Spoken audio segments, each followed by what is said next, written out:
September 29th, 2007. Dear Diary, today I decided to take the day off. That's right, I know it must be hard to believe, but it's true. Even I get a little burnt out from time to time and need to recharge.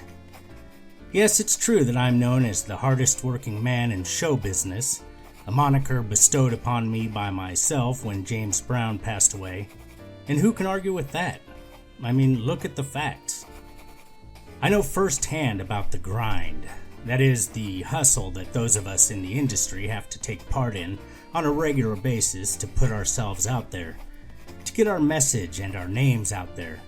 Indeed, to get our art out there. It's a full-time job in itself, you know. I mean, living in Nashville as I do, there are A&R guys at every turn. And a country artist such as myself has to rub elbows to get on their radar. Well, most do. I mean, when you ooze talent and charisma like moi, they pretty much come to you. It may seem strange for me to say that, as I have yet to sign a contract. But listen well, diary. Things are not what they appear. What governs the careers of the average country artist is not what defines my career. I go to the karaoke bars not to drink nor try and find some bar skank to bring home, and certainly not to get seen by a record label rep looking for the next flash in the pan one-hit wonder. No, I go for the simple love of bringing a little bit of joy into the lives of the common man. The A&R folks, they already know about me. I guarantee, at this very moment, discussions are going on citywide in the boardrooms of probably a dozen record labels, hashing out the best way to approach me, how much to offer me, how many albums to sign me for. Oh yeah, you better believe that I'm a hot commodity. And the question is not who can sign me first, but who can bring the most to the table. I'm not going to sign the first contract that gets set before me. I am much too discerning for such a rookie move, and I believe they know it, so they are playing it cool. The last thing any rep wants is to be known as the guy who blew the Lorne Armstrong signing. That would kill a career. Knowing how the industry works, as I do, I'm comfortable with taking it easy and serving my fans at the famous Scooter's Tavern 3 nights a week. I always know when the label guys are in the shadows, watching my performance and wringing their hands, hoping to pen the perfect contract. And when they do, I'll be happy to give it a consideration. In the meantime, my audience is John Q. Public, the average Joe, the blue-collar working man. Interesting fact, I used to be known as Lorne Springsteen back in high school, and not simply because I wore the red bandana in the back pocket of my faded blue jeans and drove around cranking Born in the USA. No, I got that nickname because I was relatable. All of the 9-to-5ers, the Jimmy Punch Clocks, saw me as their hero. I had all kinds of life experience to draw from. Think about it. I worked the fryer at most of the greasy spoons in my hometown. I had tons of relationships with real women, and that gave me a deep well from which to draw inspiration. So many memories, jeez. You can't go back. But my point is, today was me day. A chance to put my hard work aside and enjoy a day of pampering. Truth be told, I did have some domestic chores to take care of first thing when I woke bright and early. Geez, it must have been only like 12:30 p.m. when I crawled out of my hairbed. Carpet diem, as Confucius said. That's not counting my standard 9 a.m. puke, poop, and puff, but I tend to forget all about them as they're just regular functions necessary to get back to sleep. Bud was simpering by the door, so I knotted the end of a 100-foot extension cord to his neck, and I secured the other end to the railing outside my door. This way he could make his way down to the patch of grass to shake the dew. I know what you're thinking, and don't even try. The Lorne Co. Power Leash is my invention, bub. Just writing this down is all the evidence I need to show that I am the inventor. What do you mean, how is this an invention? Alright, let me spell it out for you. With just a couple modifications, the power leash can be plugged into a power outlet on one end, the other end, secured to the dog, has an outlet that can power an infinite number of items, one at a time. There are dog owners all over the world watching their fur faces do their business while wishing that they could somehow power a coffee maker, coffee grinder, or one of those espresso machines. But tell me, diary, how does one get power to a patch of dried grass outside their apartment? Power Leash by Lorne Co. Now, where were we? Your inane questions always derail the diary entry. Let's see. Worn out from serving my fans, pulling myself up from the hair nest on the floor. Oh, right, my chores. So, with Bud out draining the lizard, I set about rolling up the day's cigs. It's not a big deal, for me at least. In fact, I can walk you through it. I start by dumping out a baggie of cigarette butts on the top of a cardboard box. Then I pick through them and empty the remaining tobacco from each until I have a decent pile to work with. These are no ordinary butts. I have an established route that I take when farming cigarette butts. I hit up the classiest ashtrays around town, outside places like Hard Rock Cafe, Howard Johnson's, Homestyle Buffet, Popeye's Chicken, and a few other top-tier establishments that don't allow smoking inside. Believe me, the clientele these businesses attract are high class. The butts I collect are 99% pure Virginia tobacco. It's not uncommon to net dozens of authentic Marlboro cigarette butts in a single run. That's some of what attracted me to the Nashville life. Anywho, I got my pile of tobacco there on the cardboard box, and what next, diary? Rolling papers, right? Well, not quite. A fool could spend $1.50 on rolling papers if he was trying to be flashy. You gotta think outside the box to be a true legend. And by outside the box, I actually mean inside the box. The empty cigarette box, that is. I'll let you in on one of my techniques, but don't go sharing it around, okay? This is one of my go-tos when I'm trying to impress the young beauties that I'm definitely talking to regularly.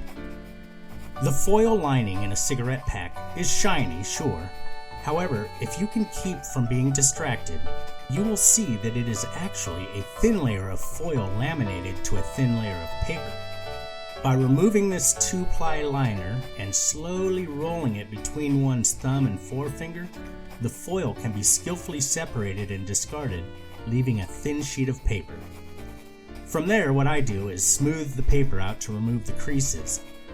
Tearing the side of the paper lengthwise results in a fuzzy, fibrous edge. Next, I sprinkle in the desired amount of tobacco, roll up a cigarette as though I were using a high-priced zigzag or similar.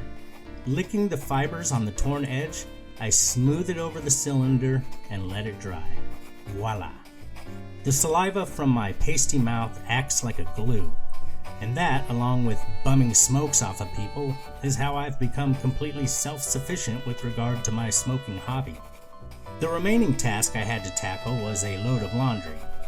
As an urban survivalist, I learned long ago that it isn't necessary to own all sorts of outfits. I have but a single set of clothes at the moment. The outfit is the standard Bobby Hill look. This consists of a blue shirt with a stretched out neck hole, dark blue shorts that you would see a high school track coach wearing, a pair of worn out socks, and stained briefs that were once white, but now have a gray tinge to them. For that matter, my entire outfit has a rustic patina. It's the sort of discoloration you only find with the most discriminating, impoverished gent.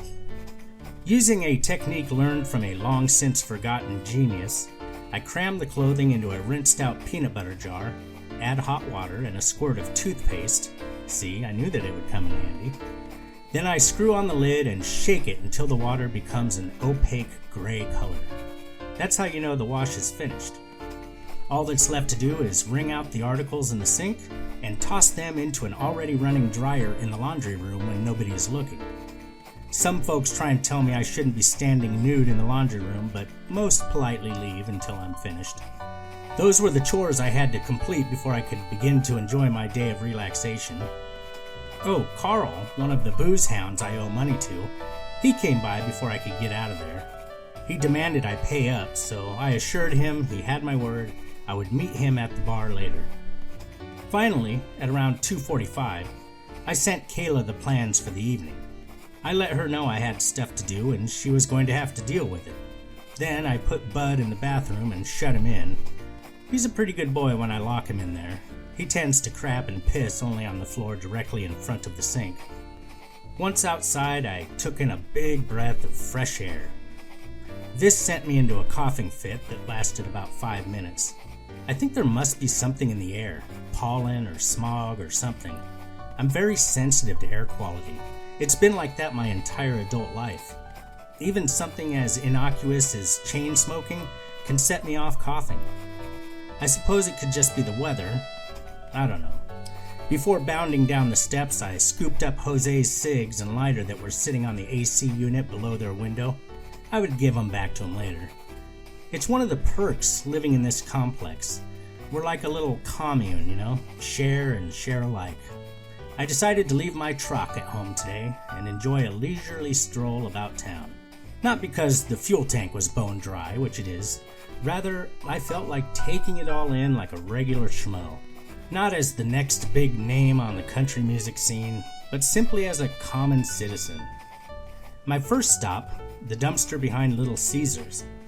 It turns out that the fresh breadsticks are not sellable after a couple hours, and they are regularly tossed out in perfect condition. Cod was looking down and smiling upon me today as I was able to fish out a bag of breadsticks completely drenched with marinara sauce. Man, did I feast. It felt like I was dining from a dumpster in Sicily. Mamma mia. Afterwards, I smoked one of the hand rolls, of course. While it did hit the spot, I felt a tad parched. My next stop was the parking lot of the local Fred Meyer's grocery store. Nashville folk are notoriously generous, and I barely had to accost any young ladies with requests for spare change before I had enough to score 2 Bud Light tall cans and one of them airline-sized bottles of 99 bananas. They're only 70 proof, but for the money you can't beat it. I went around back and chatted with the winos there. After introducing myself, I laid out my life story for them. How my hot young girlfriend was probably going to be moving in with me in the near future.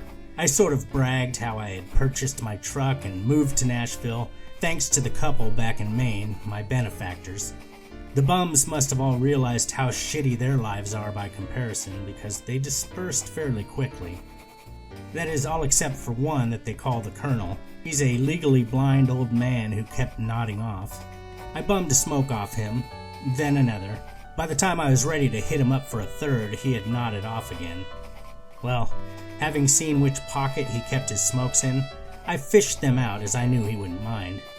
He only had 5 left, so I just kept them and moved on. I mean, 5 smokes, it's almost like having none, am I right? I strolled along, tipping my cap at the ladies as I passed, soaking up the sun and enjoying being young and alive. Eventually, I began to get winded. I was so caught up in the beauty of it all, I hadn't really been paying attention to how far I had walked. It's funny in hindsight. You know, diary, I can't remember the last time I hiked so far. I knew that I was sweating sheets and taking raspy, irregular breaths. I sat down on the curb and lit a smoke while I waited out the worst of it. Once I had relaxed a bit and my heartbeat was no longer audible, I pulled myself together and walked the 5 blocks back to the apartment. When I got home, I collapsed in a sweaty heap, raising a halo of dog hair that drifted down all around me. I blacked out for a bit. I was awakened by the sound of Bud scratching on the bathroom door. He is so smart. I have no idea how he locked himself in there. I stumbled to the computer and fired off a couple stern messages to Kayla. I was like, "Bitch, I'm going out. You best be online when I return." It was something like that. A while later, I went to the bar and stayed there the rest of the night. I didn't see Carl, though. I was at a different bar from that which we agreed upon. I figured he would realize the plan had changed and show up. He never did. When I finally got home just a little bit ago, at around 5 a.m., there was a note from Carl. He said it would be better if I had his money this week. There's that Nashville hospitality again. All in all, my me day had turned out real well, I'd say. Well, it's been real. I'd love to keep chatting, but I gotta go teach Anthony Weiner how to do the 5-knuckle shuffle. I'll talk to you tomorrow, diary. Good night.